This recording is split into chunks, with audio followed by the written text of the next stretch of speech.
चलिए आज के क्लास में हम लोग का जो पहला रहेगा वो आज हिंदी से चालू करेंगे। इससे पहले हम लोग क्या देख चुके हैं, रीजनिंग का हर तरीके का चैप्टर कंप्लीट कर चुके हैं। आज से हम लोग को क्या पढ़ना है, हिंदी। और हिंदी जब पढ़ना है तो हिंदी की भी शुरुआत करने के लिए सबसे बेस्ट तरीका क्या होगा कि पहले वर्णमाला का ज्ञान हो जाए अच्छे से, कि वर्णमाला में क्या होता है और कैसे कैसे होता है। क्योंकि वर्णमाला अगर एक बार हमारा क्लियर हो जाएगा तो उसके बाद आने वाले पार्ट के लिए हमारा बेस बन जाएगा और क्वेश्चन करना हमारे लिए आसान हो जाएगा। वैसे आपके सिलेबस का ये पार्ट नहीं है, पर संधि करने के लिए इसका बहुत बड़ा रोल है। जब तक हमको ये नहीं पता होगा कि दीर्घ संधि, जैसे क्वेश्चन है कि दीर्घ संधि का पहचान करिए, तो उसको पहचान हम कब कर पाएंगे, जब हमको ये पता हो कि दीर्घ मात्राएं किसकी किसकी होती हैं, किनसे बन के बनता है। अगर यड़ और अयादी संधि की बात करेगा तो वहाँ पे कौन से वर्णों का यूज करना है, किन वर्णों का मेल कराना है। क्योंकि संधि क्या होता है, वर्णों के मेल को ही हम लोग क्या कहते हैं, संधि कहते हैं। तो वर्णों के बारे में हमको पहले जानकारी हो, अगर जानकारी वर्ण के बारे में नहीं रहेगा तो हम लोग क्या वर्णमाला संधि करा ही नहीं पाएंगे। इसलिए सबसे इंपॉर्टेंट पहले हमारे लिए क्या है, वर्णमाला। तो आज हम लोग समझेंगे हिंदी के वर्णमाला के बारे में। जब हिंदी वर्णमाला की हम लोग बात करते हैं तो हिंदी वर्णमाला में टोटल वर्णमालाओं की संख्या कितनी होती है, 52। ये सब चीजें आपको पॉइंट टू पॉइंट याद करना होगा, जितना ही याद रहेगा। कभी कभी एग्जाम में डायरेक्ट यही क्वेश्चन पूछ देता है कि हिंदी वर्णमाला में कितने वर्ण होते हैं, तो वो कितने होते हैं, 52। अगर स्वर की बात करेगा तो स्वर कितने होते हैं, 11। और व्यंजन की बात करेगा तो वो कितने होते हैं, 33। ठीक, क्लियर। अब हम लोग समझते हैं कि स्वर किनको कहते हैं और व्यंजन किनको कहते हैं। ठीक, सबसे पहले हमारे लिए अब समझना क्या जरूरी है कि स्वर किसको कहेंगे और व्यंजन किसको कहेंगे। और बाकी जो ये 33 से 11 प्लस करे तो यहाँ 44 ही आया, तो इसके बाद के जो वर्ण बाकी रह गए, जो अन्य वर्ण है, उनको और क्या कहते हैं और उनका यूज कहाँ कहाँ पे और कैसे करते हैं हम लोग, इसकी जानकारी हमारे पास होना चाहिए। तो सबसे पहले स्वर है, तो हम लोग सबसे पहले क्या करते हैं, स्वर की ही बात कर लेते हैं। ठीक, तो यहाँ पे अगर स्वर की बात करेंगे हम, तो स्वर में भी कई प्रकार के स्वर आते हैं। जैसे सबसे पहले हमको देखना होगा तो कौन होगा, मूल स्वर। कौन सा होगा, मूल स्वर। उसके बाद बात करेंगे तो कौन सा आएगा, दीर्घ स्वर। दीर्घ स्वर, ठीक। उसके बाद मूल स्वर हो जाएगा, दीर्घ स्वर हो जाएगा, तो उसके बाद और भी एक स्वर आता है, वो कौन आता है, संयुक्त स्वर। ठीक, तो अभी बात किसकी करना है हम लोगों को, संयुक्त स्वर की। अब जब हमको ये पता चल गया कि स्वर जो होते हैं इनके भी कितने रूप होते हैं, 3 रूप होते हैं। पहला होता है मूल स्वर, दूसरा होता है दीर्घ स्वर, और तीसरा होता है संयुक्त स्वर। ठीक, तो अब जब मूल स्वर की बात करेगा तो इस मूल स्वर में कौन कौन से वर्णमाला के शब्द आएंगे, इस बारे में जानकारी होनी चाहिए। दीर्घ स्वर किसको कहते हैं, ये जानकारी होनी चाहिए। और संयुक्त स्वर किसको कहेंगे, इसके बारे में जानकारी होना चाहिए। तो जब मूल स्वर की बात करेगा तो ऐसे कौन से शब्द होते हैं, जैसे वर्णमाला तो ऐसा है नहीं कि आप लोग पढ़े नहीं होंगे, क्योंकि ये नर्सरी 1 2 की ही बात है। वहां पे आप लोग अच्छे से क याद करके रखते होंगे। पर यहाँ पे आपसे क से लेके ज्ञानी बाबा तक के लिए ज्ञान आपका नहीं पूछेगा। जब भी वो क्वेश्चन का फॉर्मेट बनाएगा वो आपसे क्या पूछेगा, मूल स्वर, दीर्घ स्वर, संयुक्त स्वर, इनके भेद कितने होते हैं, ऐसे टाइप का क्वेश्चन पूछेगा। स्वर कितने होते हैं, ये कितने होते हैं, मात्रिक कौन होते हैं, अमात्रिक कौन होते हैं, इस टाइप का क्वेश्चन बनाता है। ठीक, क्योंकि वो भी एग्जामिनर भी जान रहा है कि आज हम लोग कहाँ हैं, या तो 10th पास हैं या 12th पास हैं या ग्रेजुएट। ठीक, कुछ लोग मास्टर्स भी कंप्लीट कर चुके हैं। तो ऐसा तो है नहीं कि उनको क से लेके ज्ञानी तक का पता ना हो, पर उन वर्णों में किसका यूज कैसे करते हैं इसकी हमको क्या होना चाहिए, नॉलेज होनी चाहिए। तो अगर मूल स्वर की वो बात करें तो इसमें कौन कौन से मूल स्वर में आएंगे, अ आएगा, उसके बाद ई आएगा, फिर उ आएगा, और उसके बाद री आएगा।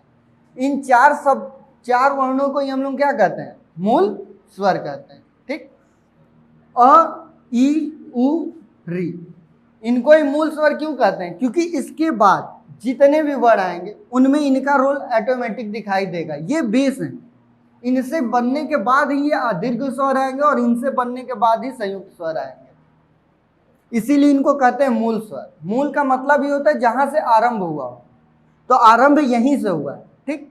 जबकि ये री को अगर बात करें तो ये भी एक तरीके से देखा जाए तो संयुक्त का रूप समझ में आता है, ठीक, क्योंकि ये दो शब्दों से मिलकर ही बना है। लेकिन ये दोनों शब्द ऐसे हैं जिनको हम लोग क्या संयुक्त में नहीं रख सकते, उनको कहाँ रखना होगा, हमको मूल में ही रखना पड़ेगा। तो ये क्लियर हुआ। अब हम लोग समझते हैं दीर्घ स्वर के बारे में। जब दीर्घ स्वर की बात करें तो उसमें कौन कौन से आएंगे? दीर्घ में कौन आएगा? दीर्घ का मतलब क्या होता है? बड़ा। अब बड़ा कौन कौन होता है? एक अ के बाद क्या आता है? आ।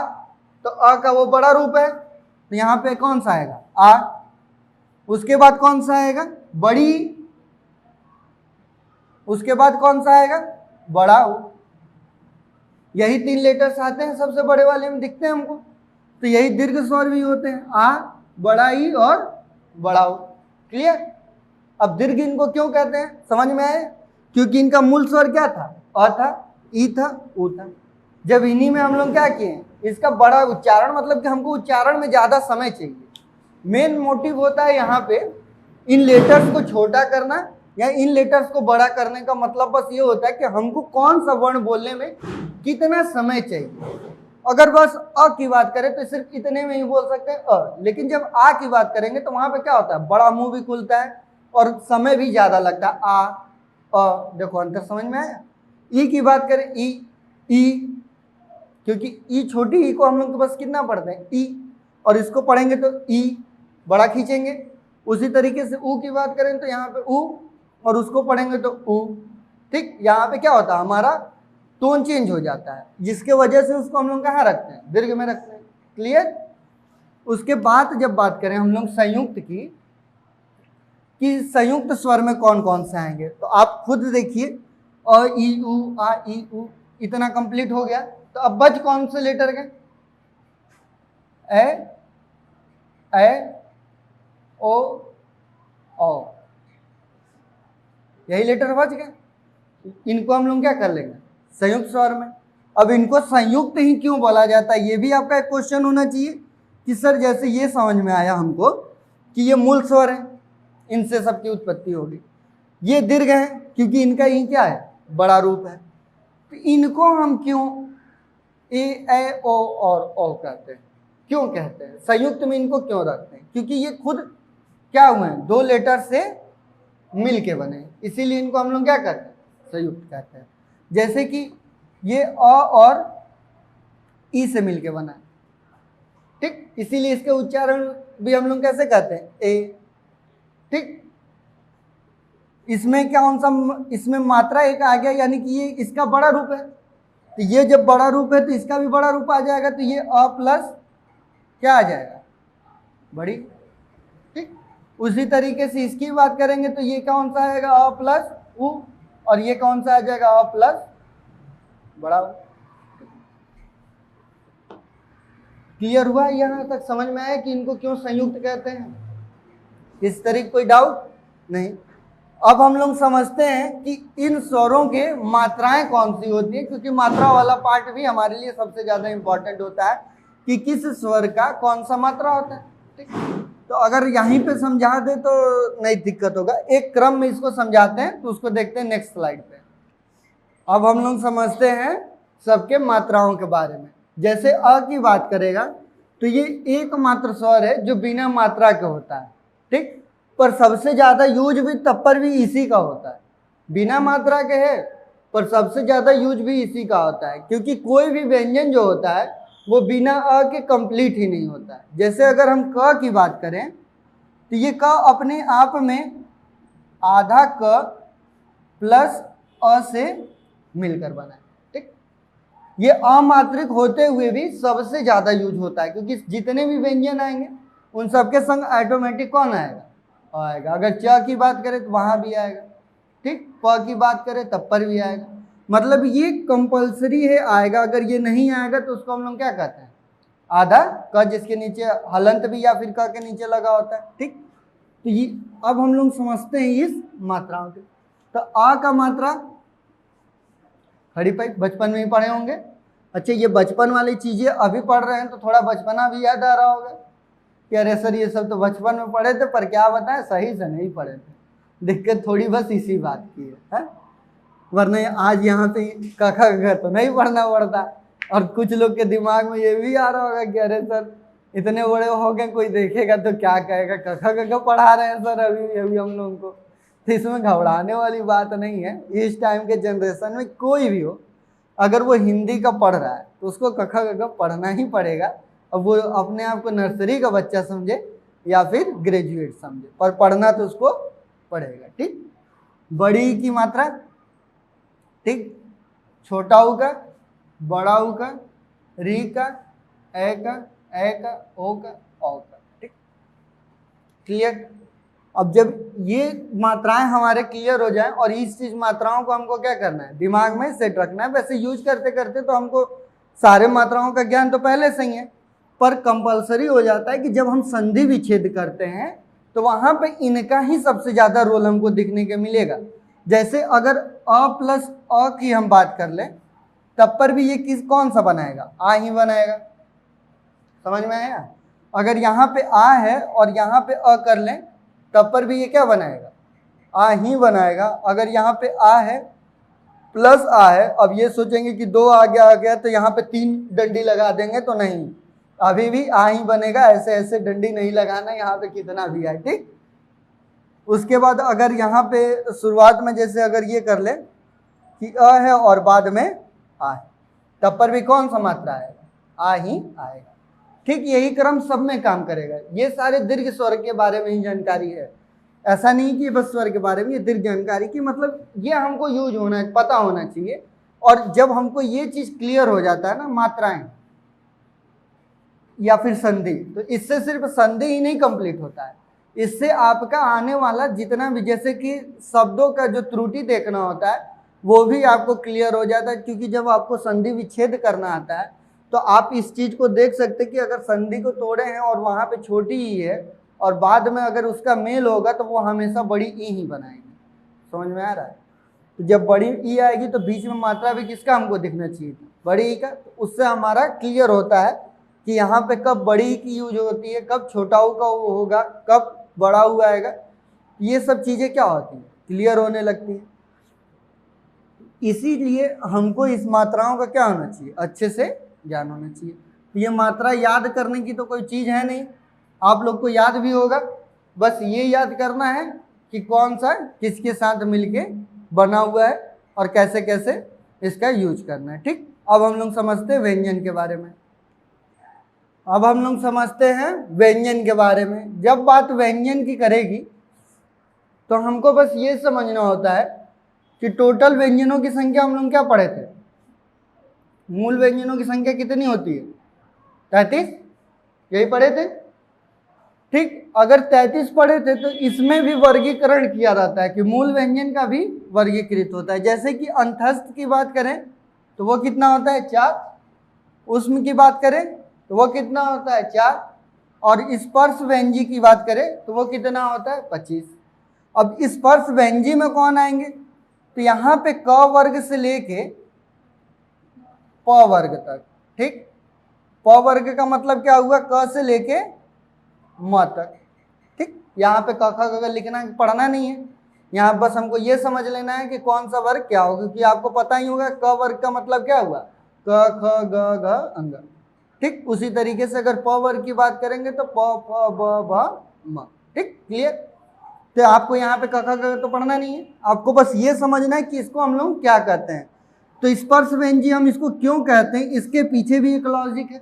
क्योंकि इन सबका उच्चारण स्थान ऐसा है जो हमारे मुंह के किसी न किसी भाग को क्या करता है, स्पर्श करता है, इसीलिए हम इसको क्या कहते हैं, स्पर्श व्यंजी कहते हैं। जैसे कि क वर्ग की बात करें तो क वर्ग हमारे कंठ से निकलता है, इसीलिए इसको हम लोग क्या कहते हैं, स्पर्श व्यंजी। च वर्ग की बात करें तो तालु से निकलता है। ठीक, ट वर्ग की बात करें तो मूर्धन्य से निकलता है। तो इस चीजों को भी अभी याद करना है क्रम में कि किस कौन सा वर्ग कहाँ से निकलता है, किस जगह से, तो उसको हमको देखना है। पर हमको अभी बस ये समझना है कि स्पर्श व्यंजी कौन होते हैं, क वर्ग से लेके प वर्ग तक के वाले सारे क्या होते हैं, स्पर्श व्यंजी होते हैं। अगर यहाँ पे अगर हमारा प वर्ग तक कंप्लीट हो गया तो उसके बाद यरल अव भी तो आता है। तो अगर यरलव की बात करें तो वो कहाँ पे आता है, अंतस्थ व्यंजन उसे कहते हैं, ठीक। और इनको य र ल और व, ठीक, समझ में आया। इसको क्या कहेंगे हम लोग, अंतस्थ कहेंगे। और वो कितने तरीके का होता है, 4 तरीके से। यहाँ पे य और जो व है इसको हम लोग अर्ध स्वर भी कहते हैं। क्या कहते हैं इसको हम लोग, अर्ध स्वर। कहीं कहीं पे इनका यूज अर्ध स्वर के रूप में भी हम लोग कर लेते हैं, ठीक। उसके बाद अगर उष्म की बात करें तो ऐसे कौन से वर्ण हैं जिनके उच्चारण में मुंह से गर्म सांस या मुंह से गर्म हवा निकलती हो, वो कौन कौन से हैं, स स स और ह।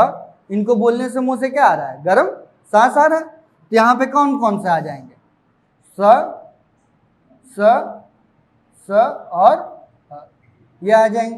क्लियर। तो यहाँ पे हमारा क्या हो गया, जो मूल व्यंजन के रूप थे उनको हम लोग समझ लिए। और इसमें भी किसी का कोई डाउट है कि स्पर्श व्यंजन कौन से होंगे, वहां पे 25 में क्लियर हो चुका है। और कितने होते हैं ये भी याद रखना है आपको कि 25, 4 और 4, ठीक। अब बात करते हैं उत्क्षिप्त व्यंजन की। तो उत्क्षिप्त व्यंजन कौन होते हैं, तो आप 2 वर्णों का यूज करते हैं उत्क्षिप्त में, और उसमें वो कौन कौन से होते हैं, एक होता है आपका ड, और ये जो सड़क में यूज होता है वो वाला, ठीक। क्लियर। उसको हम लोग क्या कहते हैं, उत्क्षिप्त व्यंजन कहते हैं।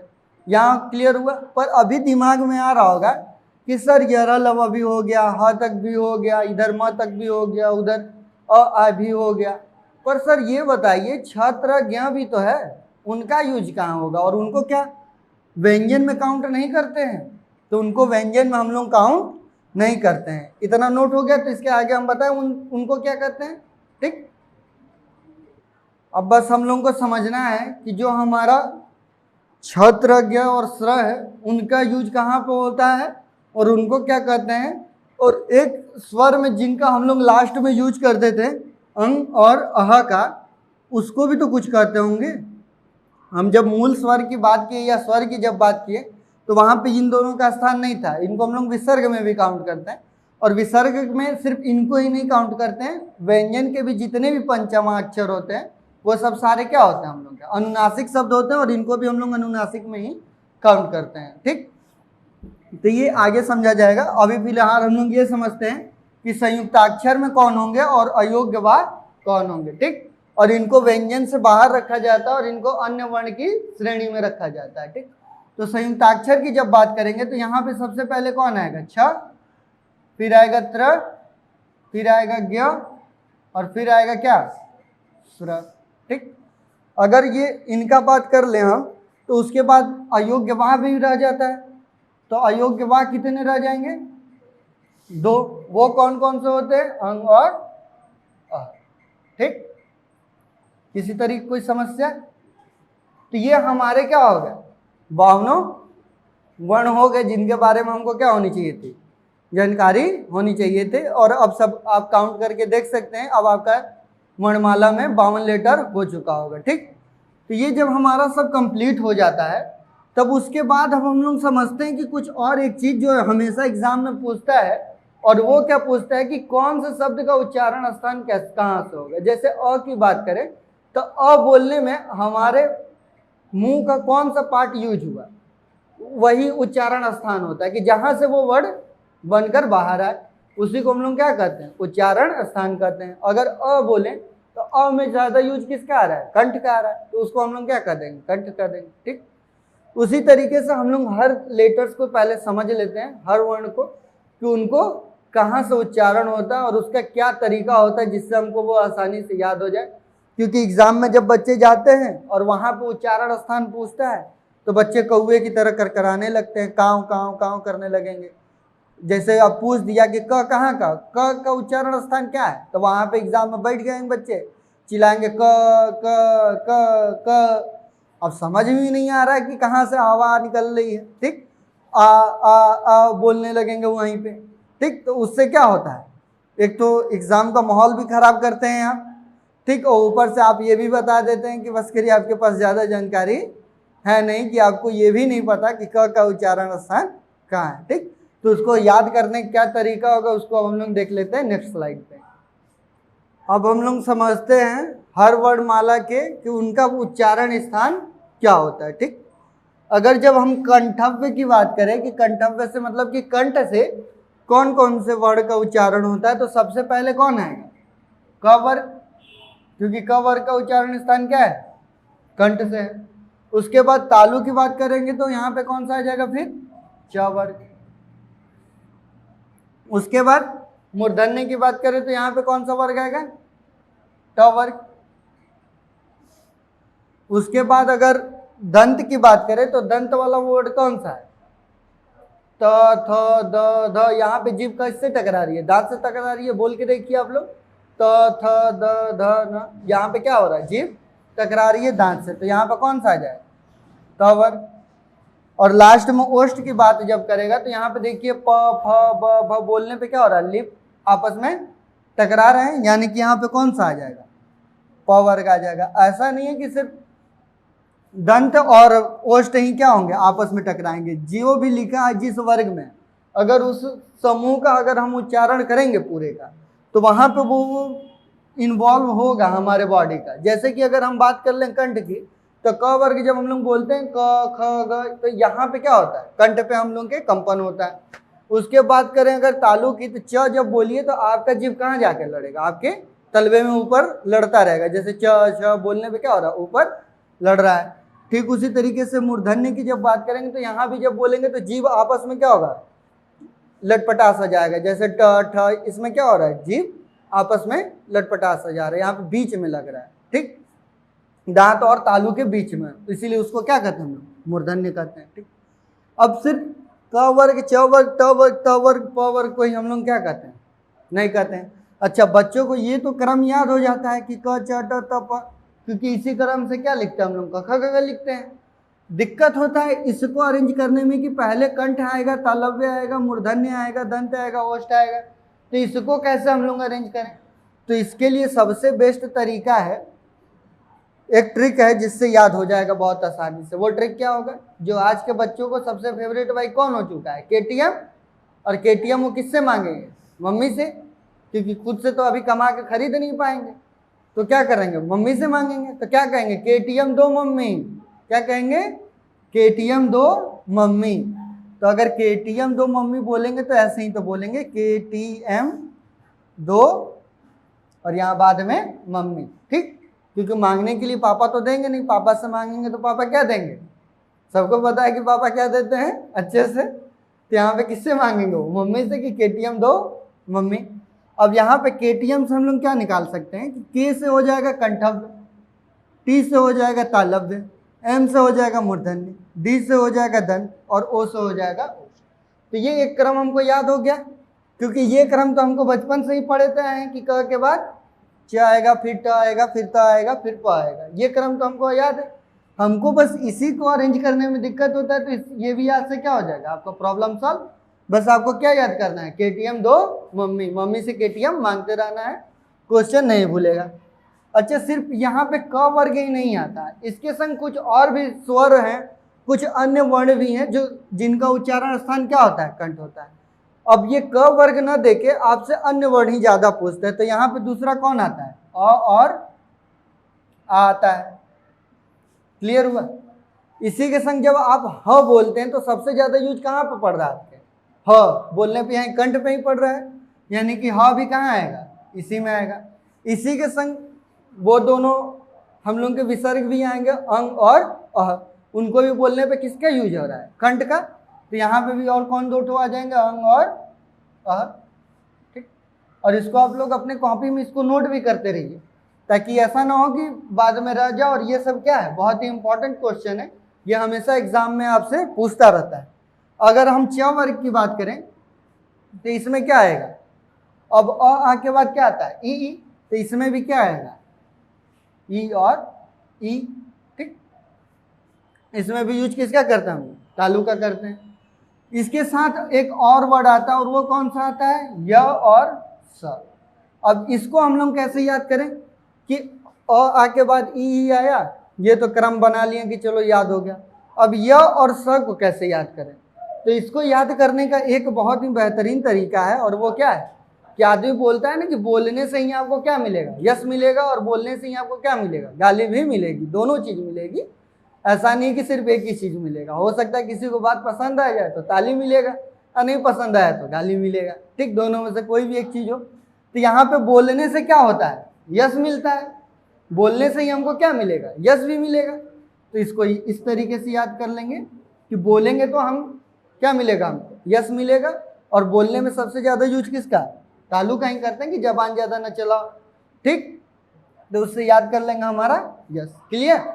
उसके बाद ये वाली जब बात करेगा मूर्धन्य की, तो यहाँ पे देखो ट वर्ग अपने आप में ही सबसे अलग होता है। जब भी हम लोग पढ़ते हैं तो ट वर्ग पढ़ने में कैसा लगता है हम लोग को कि बहुत अटपटा सा लग रहा है। तो स्वर में भी एक वर्ड है जिसको बोलने में थोड़ा सा दिक्कत होता है, और वो कौन सा है, री। ये अपने आप में देखने में ही लगता है, और ये कौन सा होता है, मूर्धन्य होता है, री भी, क्लियर यहाँ तक। उसके बाद बात कर लें अगर त वर्ग में कि दंत वर्ग में त वर्ग के अलावा कौन कौन से वर्ड आते हैं, तो यहाँ पे और भी कौन कौन सा आ जाएगा, स, र और ल।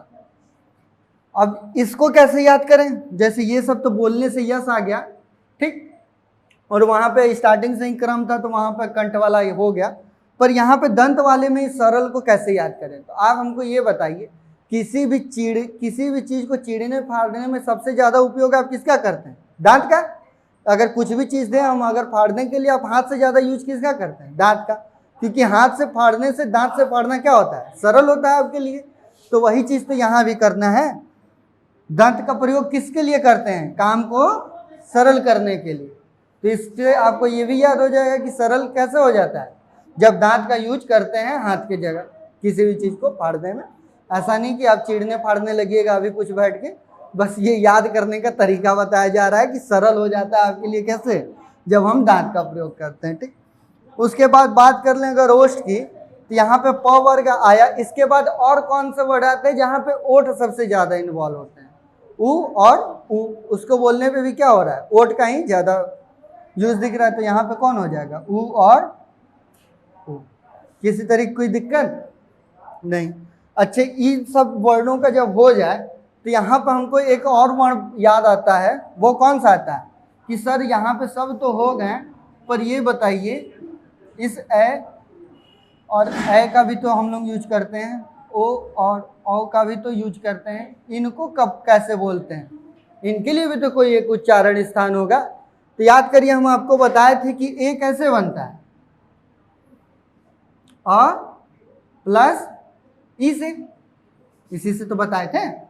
अगर अ और ई दोनों यूज हो रहा है तो इसका मतलब यहाँ पे बोलने में भी दोनों चीज का यूज हुआ होगा। तो अ का उच्चारण स्थान कौन सा था, कंठ था, और ई का उच्चारण स्थान कौन था, तालु था। तो इसका उच्चारण स्थान क्या हो जाएगा, कंठ तालव्य, कंठ तालव्य। समझ में आया, वहां पे दोनों का यूज हो जाएगा, ठीक। अगर हम बात कर लें इसकी, तो इसमें भी हम बताए थे ये क्या है, संयुक्ताक्षर है, और संयुक्ताक्षर है तो यहाँ पे भी क्या होगा, दोनों वर्डों का यूज होगा। तो इसका किसका होता है, अ और उ का, यही तो होता है, अ और उ का यूं तो होता है। अगर बात जब अ और उ की करें तो यहाँ पे कहाँ पे होता है, अ का उच्चारण स्थान कंठ और उ का उच्चारण स्थान ओठ। तो इसका उच्चारण स्थान कहाँ पे आएगा, कंठ ओष्ठ पे।